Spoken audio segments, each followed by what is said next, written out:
Shri Asaduddin Owaisi ji. Thank you, sir. Sir, I want to bring to the notice of August House an important issue, sir, that many children have died by consuming the cough syrup called Cough-Set, which contains a deadly chemical called diethylene glycol. Sir, a few years ago in Ramnagar village in Jammu, dozen children also died by consuming this diethylene glycol-laden tonic called Cold Best. Both these were manufactured by Digital Vision. Sir, publicly data shows that these medicines fail to qualify quality standards.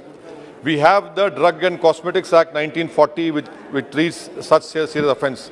What I demand from the government, sir, is that the regulatory response to Digital Vision's offences weren't unique to the company, but were symptoms of a larger systemic problem.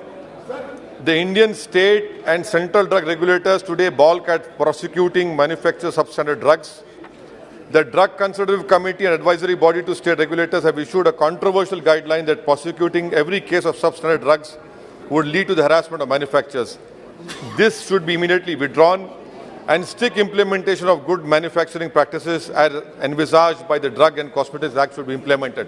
This is a very important issue, sir. Many children are drinking this cough syrup and they are dying, and there is no control by the government on such sale of substandard drugs, sir. Thank you.